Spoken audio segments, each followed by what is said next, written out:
বন্ধুরা, কেমন আছেন আপনারা সবাই? আশা করি আপনারা সবাই ভালো আছেন, আমরাও সবাই ভালো আছি। তো আমি এখন রেডি হয়ে গেছি, কেন কি আমার মেয়েকে আজকে আমি স্কুলে ছাড়তে যাব। ওর বাবার তাড়াতাড়ি একটু কাজ ছিল বলে বেরিয়ে গেছে। তো মেয়ের টিফিনও প্যাক করা হয়ে গেছে, মেয়েকেও রেডি করিয়ে দিয়েছি। আমারও একটু ওকে রেডি করাতে করাতে লেট হয়ে গেছে। তো চলুন, মেয়েকে অটোতে করে আজকে আমি ছেড়ে দেবো।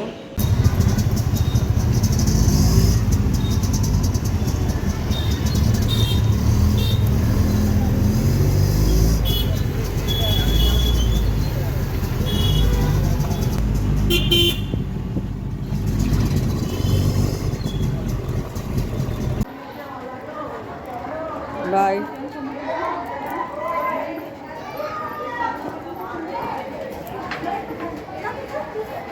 মেয়েকে স্কুলে ছেড়ে দিয়েছি, এবার আমাকে দুধ দোকান থেকে দুধ নিতে হবে। তো চলুন দুধটা নিয়ে নিই।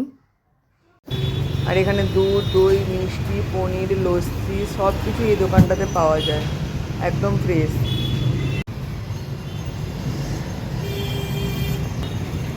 তো দুধটা নিয়ে নিলাম। তো বাড়িতে চলে এসেছি, তো ওখান থেকে দুধ আর দই নিলাম। তো চলুন এবার আমি কটা আলুর পরোটা বানিয়ে নেব।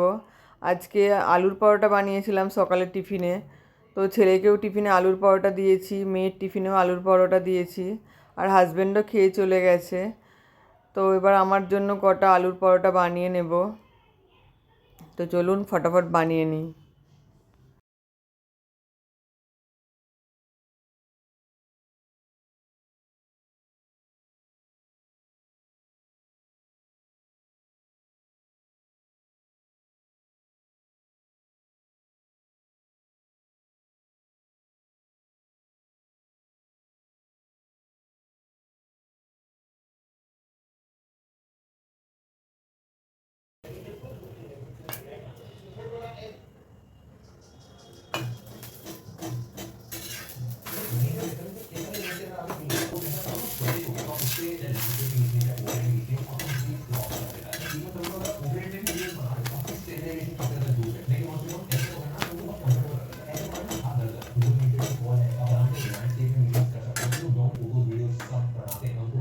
চলুন তাহলে এবার আমি টিফিনটা করে নিই।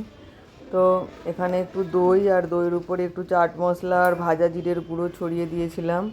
তো আমাকে বেশ ভালো লাগে দই দিয়ে আলুর পরোটা খেতে। তো চলুন তাহলে এবার খেয়ে নিই।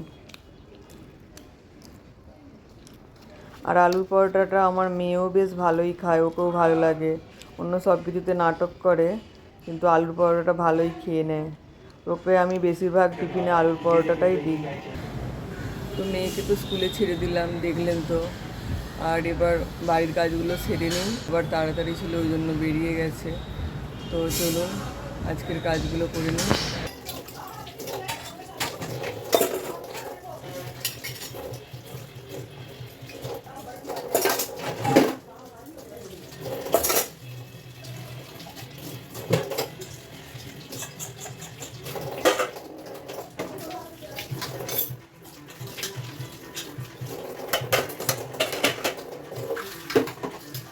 তো বন্ধুরা, টিফিন করার আর রান্নার সব বাসনগুলো ধুয়ে নিয়েছি, চলুন এবার বেডরুমে যাওয়া। তো বাসনগুলো আমার ধোয়া হয়ে গেছে, এবার চলে আসলাম বেডরুমে। তো সবার প্রথমে বেডশিটটা উপর থেকে তুলে দিয়েছি। তো এবার ওর উপরটা গদিটা ভালো করে ঝেড়ে নিচ্ছি, কেন কি বেডশিটের নোংরাগুলো হালকা হালকা এর উপরেও পড়েছিল, তো ওই জন্য ঝেড়ে দিচ্ছি। আর খাটটাও ভালো করে পরিষ্কার করে নিলাম। এবার এর উপরে একটা বেডশিট, নতুন বেডশিট বিছিয়ে দিচ্ছি। তো এখন মেয়ে নেই বলে চেঞ্জ করে নিচ্ছি, না হলে মেয়ে থাকলে এর উপরে লাফালাফি করতো, তো করতে দিত না ভালো করে। তো আমি ভাবলাম মেয়ে নেই, বেডশিটটাও হালকা কদিন বিছিয়েছিলাম, নোংরা নোংরা লাগছিলো, তো তুলে দিলাম। ওই জন্য আসার পর ভালো করে, ওর বাবারও আমার রান্নাবান্নাও হয়ে গেছে, তোর বাবাও আজকে আর নেই, তো ওই জন্য এই কাজগুলো আমি সেরে নিচ্ছি। তো বালিশের কভারগুলো চেঞ্জ করে নিলাম। তো চলুন এবার পুরো ঘরটা ভালো করে আমি ঝাড়ু লাগিয়ে দেবো।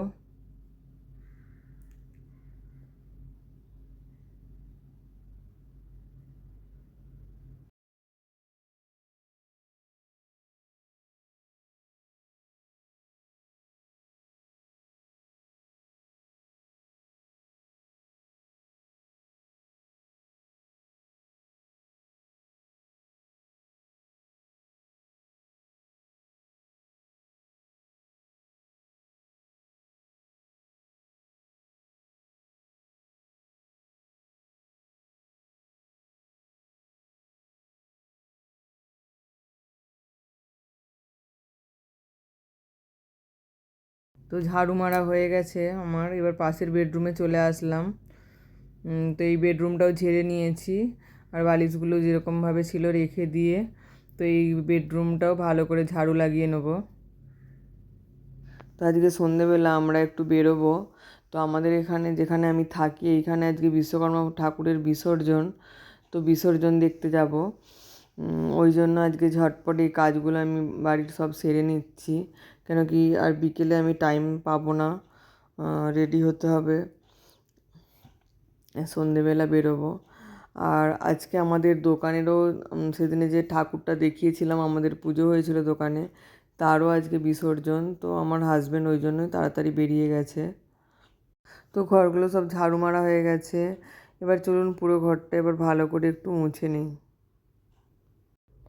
তো এখানে দেখছেন এক বালতি জল নিয়েছি, এই জলের মধ্যে আমি অল্প একটু করে নুন মিশিয়ে দিই আর একটু লিকুইড, যে যে যার ঘর মোছার যে লিকুইড থাকে সেই লিকুইড দিয়ে মুছে নিই। তো আপনারাও এটা করতে পারেন, করলে বাড়িতে পজিটিভ এনার্জি থাকে সব সময়। তো আমি এরকমভাবেই ঘর মুছি।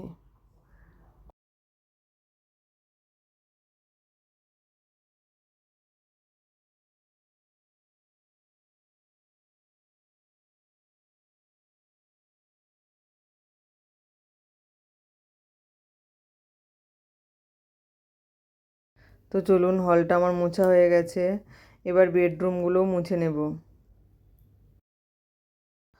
তো এই রুমটাতে খুব একটা বেশি নোংরা হয় না।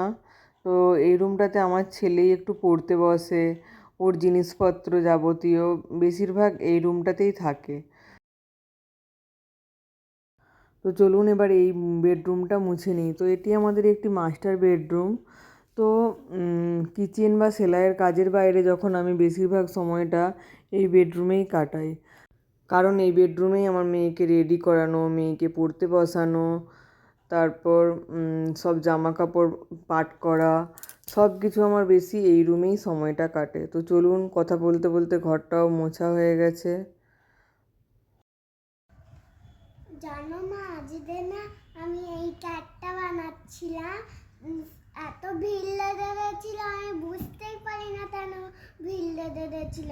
তারপরে আমি দেখলাম টিচারটা বানিয়ে দিতে বলছে কার্ডটা, তারপরে আমি টিচার আমাদেরটা বানিয়ে দিয়েছিল বটে, তাহলেও এত ভিড় ছিল। তারপরে আমি বানিয়েছি দেখে দেখে, তারপরে টিচার আমাকে বলছে এটা মোটা ড্রয়িং করে, তারপর আমি ডট তুলেছি, তারপরে টিচার বলছে তুমি টিচারের কাছে যাও না হেল্প নেওয়ার জন্যে, আর সবাই হেল্প নেওয়ার জন্য যাচ্ছিল। ও কি বললো বলুন তো, ক্লাসে টিচার দেখিয়ে দিয়েছিল, ওটা একটা ক্র্যাফট পেপারে ক্যাট বানাতে বলেছিল, তো কেউ পারছিল না, ও বানিয়ে নিয়েছিল, এটাই বলছিল। আর টিচার ওকে গুড গার্ল বলেছে। তো চলুন এবার মেয়ের জন্য এখানে দুধ গরম করতে চলে এসেছি। দুধটা গরম হয়ে গেছে আর এখানে একটু দুধটা ছেঁকে নিচ্ছি। আমার মেয়ে সর থাকলে দুধ খেতে চায় না, তাই জন্য ওকে একটু ছেঁকে দিতে হয়। যেসব দুধে হালকা ফুলকা থাকে তখন ছাঁকি না, নাহলে ছেঁকে নিতে হয়। চলুন দুধটা ওকে খেতে দিয়ে দিই। আর আজকে ও দুধ চকস খাবে বিকেলে, তো ওই জন্য ওকে দুধ চকসটা দিয়ে দিলাম, তো খেয়ে নিক। তো আমি তাড়াতাড়ি এবার একটু রেডি হয়ে নিই, তো বিশ্বকর্মা ঠাকুরের বিসর্জনে যাব বলেছিলাম না, তার জন্য। বন্ধুরা এখন 8:30 বাজে, আমি বেরোবো। আমাদের এখানে বিশ্বকর্মা পুজোর আজকে বিসর্জন, তো বিসর্জন দেখার জন্যই যাব। যদি পারি আমি ভিডিও নেব। দেখুন আমি রেডি হয়েছি, আজকে আমি এই শাড়িটা পরেছি।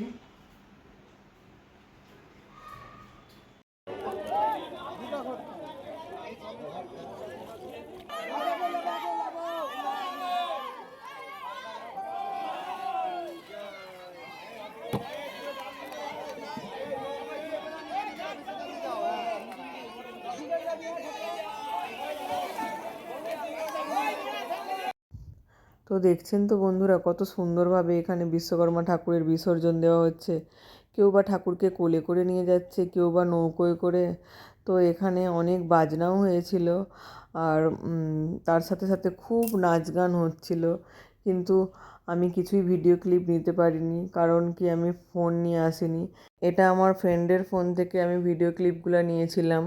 তো তো ভিডিওটাতে যদি আপনাদের কিছু ভালো লেগে থাকে তো একটি লাইক করে দেবেন, চ্যানেলটা সাবস্ক্রাইব করে দেবেন। আজকের মতো এই পর্যন্তই, দেখা হচ্ছে আবারও একটি নতুন ভিডিওর সাথে। চলুন, টাটা, গুড নাইট।